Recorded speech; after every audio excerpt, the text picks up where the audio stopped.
वैसे मुलायम सिंह ने मेरी काफ़ी कीमत आप लोगों के सामने बढ़ा दी है, जबकि देश में एसेंशियल कमोडिटीज की कीमतें धीरे धीरे कम हो रही हैं।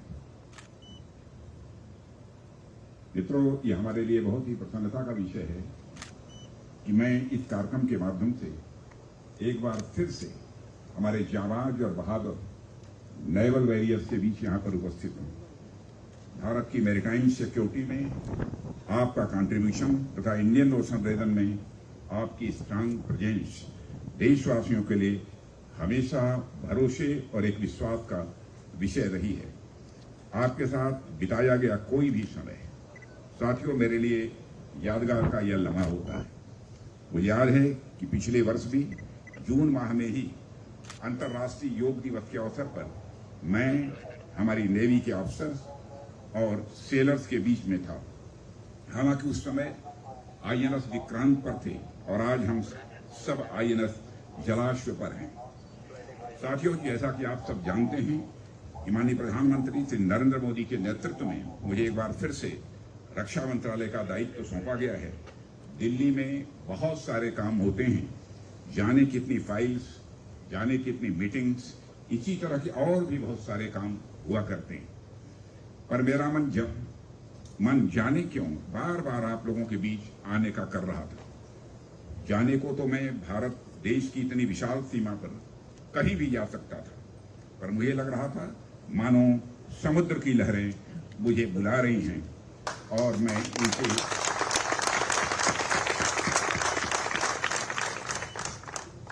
मैं इनसे दूर कैसे रह सकता हूं। हिंदी के एक बड़े कवि हरिवंश राय बच्चन का नाम आप सबने सुना होगा। उन्हीं की एक कविता है कि तीर पर कैसे रुकूं मैं, आज लहरों में निमंत्रण। मैं इस वक्त को मानो जी रहा था। जब लहरें मुझे निमंत्रण दे रही हूं तो मैं यहां आने से अपने आप को कैसे रोक सकता था। और इससे बेहतर शुरुआत भला मेरे लिए और क्या हो सकती थी कि मैं अपने नेवल वॉरियर्स के साथ इस कार्यकाल की शुरुआत कर रहा हूं। साथियों, पहली बार किए गए किसी काम का हमेशा एक अलग महत्व होता है। पहली बार जब कोई बच्चा स्कूल जाता है, पहली बार जब कोई लड़की कॉलेज जाती है, पहली बार जब कोई व्यक्ति नौकरी करने अपने ऑफिस जाता है, पहली बार जब उसे सैलरी मिलती है, तो इन सारी चीजों का जो जीवन में पहली बार होती हैं, उनका बहुत ही अधिक महत्व होता है। वो याद है कि रक्षा मंत्री के रूप में अपने पिछले कार्यकाल में जो हमारी पहली विजिट थी वह सियाचिन की थी और उस कार्यकाल की आखिरी विजिट भी सियाचिन की ही थी। और इस बार जब नए कार्यकाल की मैं शुरुआत कर रहा हूं तो मैं पहली बार आप लोगों के बीच यहां पर आया हूं। साथियों, पहली विजिट बस पहली विजिट ही नहीं होती, इसका हमेशा कोई न कोई एक संदेश होता है। पिछली बार जब मैंने शुरुआत सियाचिन से की थी तो वह एक तरह से देश की सुरक्षा के प्रति भारत सरकार के कमिटमेंट और हमारे प्रयासों का एक फोकस दिखा रहा था।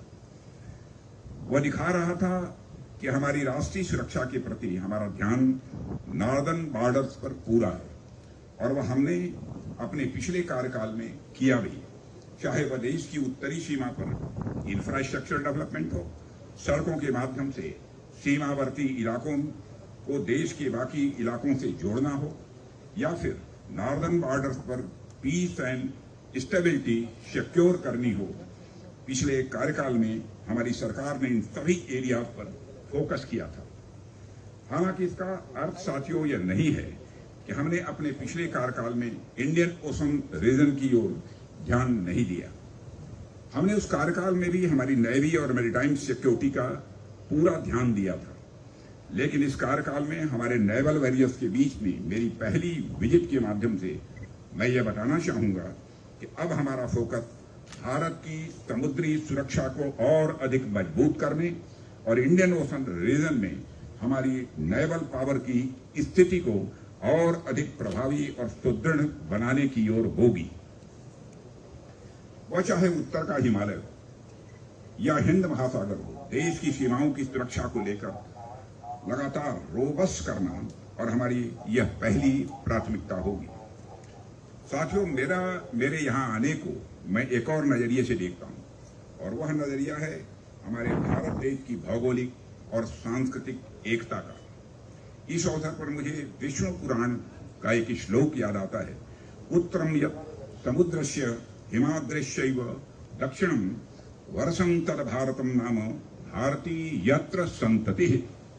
यह श्लोक भारत और भारतीयों की भौगोलिक परिभाषा गढ़ता है कि समुद्र के उत्तर में और हिमालय के दक्षिण में जो देश हैं उसे भारत कहते हैं तथा उसकी संतानों को भारतीय कहते हैं। अर्थात हम भारतीयों के लिए दोनों ही क्षेत्र उतना ही महत्वपूर्ण है। मां भारती के सिर पर मुकुट के समान शोभायमान महान हिमालय और मां भारती की चरण वंदना करता हुआ हिंद महासागर, ये दोनों ही क्षेत्र हमारे लिए बेहद महत्वपूर्ण है और हम इनकी एकता और अखंडता को और अधिक सुदृढ़ करने की संकल्पना को लेकर अपने इस कार्य काल में भी आगे बढ़ेंगे। साथियों, जब मैं यह कहता हूं कि हमारा ध्यान लैंड बॉर्डर्स और मैरीटाइम सिक्योरिटी दोनों ही तरफ होगा, तो मेरे कहने का अर्थ स्वाभाविक रूप से बहुत ही व्यापक होता है। मैं उस समय सिर्फ भारत की सीमाओं की ही बात नहीं कर रहा होता हूं, बल्कि मैं उस समय समस्त भारत को एक करके देख रहा होता हूं। इसलिए जब मैं यह कहता हूं कि हम लैंड बॉर्डर्स और मैरीटाइम सिक्योरिटी दोनों की ओर ध्यान देंगे, तो इसके माध्यम से मैं भारत के उत्तरी और दक्षिणी भाग को एक सूत्र में बांधने की बात भी करता हूं। साथियों, भारत भूमि इस मामले में सदैव भाग्यशाली रही है कि इस धरा पर हर युग में ऐसे लोगों ने जन्म लिया है जिन्होंने इस देश की सांस्कृतिक एकता को एक सूत्र में बांधने में कोई कसर नहीं छोड़ी है। आप सबने महर्षि अगस्त का नाम सुना होगा। उत्तर भारत में जन्मे यह अगस्त ऋषि ने दक्षिण भारत की न सिर्फ यात्रा की, बल्कि पूरे दक्षिण भारत के सांस्कृतिक मूल्यों पर यानी कल्चरल वैल्यूज पर अपनी छाप भी छोड़ी। बताते हैं कि आज भारत के दक्षिणी हिस्से में अनेक ऐसे पर्व और त्योहार हैं जिसे महर्षि अगस्त द्वारा ही शुरू किया गया था। उनका प्रभाव सिर्फ संस्कृति पर ही नहीं बल्कि युद्ध शैली तक पर भी माना जाता है। ठीक उसी प्रकार का उदाहरण जगतगुरु यानी आदि शंकराचार्य का भी आता है। भारत के दक्षिणी हिस्से में केरल के गांव में जन्मे शंकराचार्य न सिर्फ उत्तर भारत की यात्रा की, बल्कि वहां की संस्कृति, वहां की भाषा, वहां के दर्शन और वहां की धार्मिक मान्यताओं को भी उन्होंने प्रभावित किया। ऐसे अनेक उदाहरण साथियों भारतीय इतिहास में भरे पड़े हैं, जहां हमारे पूर्वजों ने समस्त भारत को एक सूत्र में पिरोने की भरपूर कोशिश की है। साथियों, भारतीय जनता की प्रतिनिधि के रूप में हमारी सरकार ने भी इस श्रृंखला को और अधिक आगे बढ़ाने का काम किया है।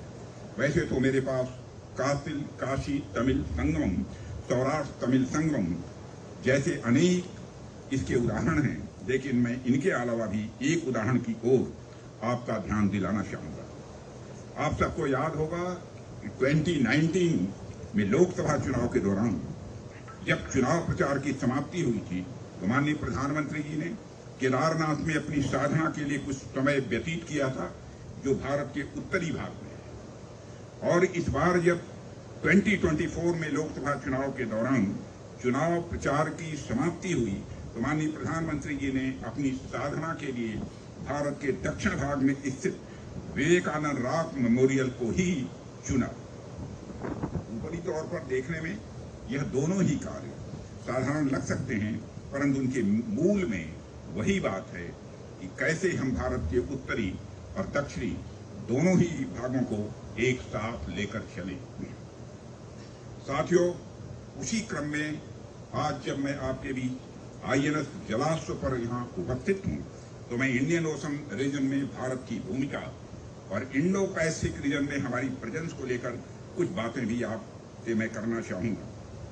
साथियों, भारत का नेशनल इंटरेस्ट उसकी मैरीटाइम सिक्योरिटी से बेहद घनिष्ठ रूप से यह जुड़ा हुआ है।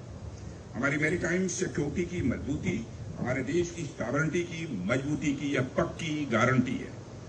इंडियन नेवी की बढ़ती स्ट्रेंथ हमारी मैरीटाइम बॉर्डर की सिक्योरिटी को यह इंश्योर करती है। मैं हमेशा कहता रहा हूं और आज भी मैं कह रहा हूं कि हमारा नेशनल इंटरेस्ट, हमारा सेल्फ इंटरेस्ट सर्वोपरि है और इसकी सिक्योरिटी के लिए हम हर संभव कदम उठाएंगे। साथियों, सिक्योरिटी के साथ साथ हमारे देश का और भी व्यापक हित इंडियन ओशन रीजन से जुड़ा हुआ है। हम जानते हैं कि हिंद महासागर से बड़े पैमाने पर हमारा ट्रेड होता है, हमारे कमर्शियल इंटरेस्ट इससे जुड़े हुए हैं। इस क्षेत्र में हो रही फिशरीज और माइनिंग से संबंधित एक्टिविटीज में भारत एक बहुत बड़ा स्टेक होल्डर है। इंडियन ओशन रीजन से हमारे वाइडर नेशनल इंटरेस्ट जुड़े हुए हैं। ऐसे में इंडियन नेवी मैरीटाइम बॉर्डर को सिक्योर करने के साथ साथ हमारे वाइडर नेशनल इंटरेस्ट को साधने का भी यह एक माध्यम है। साथियों, यहाँ मैं एक और बात पर आपका ध्यान आकृष्ट करना चाहूंगा। जब मैं सेल्फ इंटरेस्ट कह रहा हूं तो उससे मेरा मतलब सेल्फिश इंटरेस्ट यानी सेल्फिशनेस से नहीं है। सेल्फ इंटरेस्ट और सेल्फिशनेस में बहुत बड़ा अंतर होता है। सेल्फिशनेस में कोई राष्ट्र जहां दूसरे राष्ट्रों के हितों की कीमत पर भी केवल अपना हित साधने की वह जुगत में रहता है। सेल्फ इंटरेस्ट में वह अपना हित तो देखता ही है, पर वह ब्रॉड और इनलाइटेंड सेल्फ इंटरेस्ट होता है। वह दूसरे देशों के हितों की कीमत पर नहीं, बल्कि दूसरे देशों के हितों के सामंजस्य में निहित होता है। इतिहास गवाह है कि सेल्फिश और नैरो इंटरेस्ट के प्रयासों की परिणति हमेशा यह टकराहट में होती है, तनाव में होती है, युद्ध में होती है। पर इनलाइटेंड सेल्फ इंटरेस्ट के प्रयासों की परिणति सभी राष्ट्रों के शेयर्ड ग्रोथ में होती है, म्यूचुअल रेस्पेक्ट में होती है, हार्मनी में होती है और साथ ही साथ शांति में होती है। साथियों, आज हम न केवल अपने बल्कि हमारे पड़ोसियों की मदद के लिए भी हर तरह से तैयार रहते हैं। रीजन में किसी भी दुर्भाग्यपूर्ण स्थिति में हम फर्स्ट रिस्पॉन्डर के तौर पर भी उभरे हैं। हमारी नौसेना इंडो पैसिफिक रीजन में यही श्योर करती है कि कोई राष्ट्र अपनी ओवरवेलमिंग इकोनॉमिक स्ट्रेंथ या मिलिट्री पावर के दम पर किसी दूसरे राष्ट्र को दबा न सके, उनकी सॉवरेनिटी या स्ट्रेटजिक ऑटोनॉमी को कुचल न सके। हमारे प्रधानमंत्री जी के विजन सागर यानी security and growth for all in the region में भी यही भावना स्पष्ट रूप से दिखाई देती है कि हमारे क्षेत्र के सभी साथी देश सुरक्षित रहें, प्रगति के मार्ग पर वह साथ आगे बढ़े। साथियों, बड़ी मछली छोटी मछली को खा जाए, ऐसा मत्स्य न्याय हमें स्वीकार नहीं है। हम अपने मित्र देशों के साथ काम करते हुए सर्वजन हिताय सर्वजन सुखाय के मार्ग पर आगे बढ़ेंगे। हम हिंद महासागर क्षेत्र को मत्स्य न्याय क्षेत्र में नहीं बनने देंगे। मेरे सेलर साथियों, देश को आपके ऊपर पूरा भरोसा है, देश को आपके ऊपर गर्व है और देश को आपसे बहुत बड़ी उम्मीदें भी हैं। पिछले कुछ समय में देश ने अभूतपूर्व तरक्की की है। इसके पीछे आपका बहुत बड़ा योगदान है। पिछले कुछ समय में देश ने अंतर्राष्ट्रीय स्तर पर अनेक बड़े निर्णय लिए हैं, उसके पीछे आपका ही भरोसा है। पिछले कुछ समय में देश ने दुनिया पर अपनी नई और एक गहरी छाप भी छोड़ी है, जिसके पीछे आपका दमखम है। इसका एक उदाहरण मैं आपके सामने यहाँ रखना चाहूंगा। अभी 2-3 माह पहले ही मार्च के अंतिम में इंडियन नेवी ने अरेबियन सी में एक साहसिक रेस्क्यू ऑपरेशन चलाकर 23 पाकिस्तानी नेशनल्स को सोमाली पायरेट्स के कब्जे से मुक्ति दिलाई थी। इसके बाद पाकिस्तानियों द्वारा इंडिया जिंदाबाद का नारा लगाया गया था। उसको देखकर किसी भी भारतीय का सीना चौड़ा होना यह स्वाभाविक है। इसका श्रेय भी यदि किसी को जाता है तो हमारे देश की इंडियन नेवी को इसका श्रेय मैं देना चाहता हूं। दुनिया भर में यह बात नोट की गई कि रीजन में फंसे हुए लोग कहीं के भी हों, पर बात जब मानवता की आती है तो हमारी नेवी पहली पंक्ति में खड़ी मिलती है। यही हमारे मूल्य हैं, यही हमारे विचार हैं और यही हमारे संस्कार हैं। साथियों, हम सबके लिए एक गौरव का विषय है कि हिंद महासागर क्षेत्र में हमारी नौसेना की वजह से न सिर्फ सुरक्षित व्यापार संभव हो पा रहा है, बल्कि इस पूरे रीजन में पीस और प्रॉस्पेरिटी को भी स्वाभाविक रूप से बढ़ावा मिल रहा है। इंडो पैसिफिक रीजन में free navigation, rules based order, anti piracy और पीस एंड स्टेबिलिटी सिक्योर करना हमारे सबसे बड़े उद्देश्यों में से एक है और आप सभी अफसर सेलर साथी ही इसके कर्ता धर्ता हैं। साथियों, हम अपनी बढ़ती शक्ति के साथ साथ सिर्फ इस क्षेत्र में ही नहीं बल्कि पूरी दुनिया में शांति स्थापित करने के लिए पूरी तरह से संकल्पित हैं। हम चाहते हैं कि freedom of trade and commerce यह सदैव बना रहे। दुनिया के अलग अलग देशों के बीच अबाध व्यापार यह सुनिश्चित हो।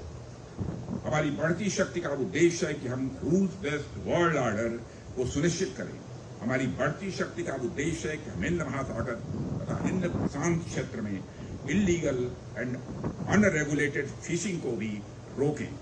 हमारी नौसेना की बढ़ती शक्ति इस क्षेत्र में नारकोटिक्स व ह्यूमन ट्रैफिकिंग को भी रोक रही है। हमारा सशक्तिकरण इस क्षेत्र में न सिर्फ पायरेसी को रोकने के लिए पूरी तरह से प्रतिबद्ध है बल्कि हम इस पूरे क्षेत्र को शांत व समृद्ध करने के लिए भी पूरी तरह से कमिटेड हैं। साथियों, आप लोगों की ताकत हमारी डिप्लोमेसी को और अधिक सशक्त कर रही है। एक कहावत है, diplomacy without arms is like music without instruments.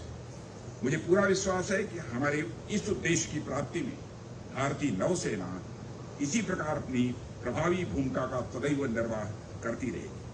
साथियों, आज भारतीय नौसेना लगातार सशक्त हो रही है और नेवी के पीछे जो इंडस्ट्रियल इंफ्रास्ट्रक्चर चाहिए वह भी धीरे धीरे काफी समृद्ध हो रहा है। हमारे शिपयार्ड्स बढ़ रहे हैं, हमारे एयरक्राफ्ट कैरियर्स बढ़ रहे हैं और हमारी नेवी नई ताकत के रूप में उभर कर सामने आ रही है।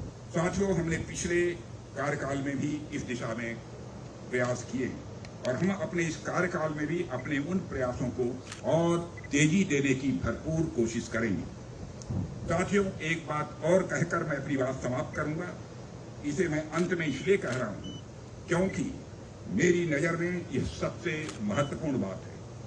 साथियों, जैसा कि मैंने अभी कहा कि हमारी नेवी लगातार सशक्त हो रही है, इसमें नित नए सिस्टम्स जुड़ रहे हैं, वेपन्स जुड़ रहे हैं, एयरक्राफ्ट कैरियर्स जुड़ रहे हैं, सबमरीन्स जुड़ रही हैं और हमारी नौसेना की पहचान केवल इन वेपन्स, सिस्टम्स और प्लेटफॉर्म्स मात्र से नहीं हो सकती है। ये सभी निसंदेह नेवी के लिए बहुत ही महत्वपूर्ण है, इसमें कहीं दो मत नहीं है।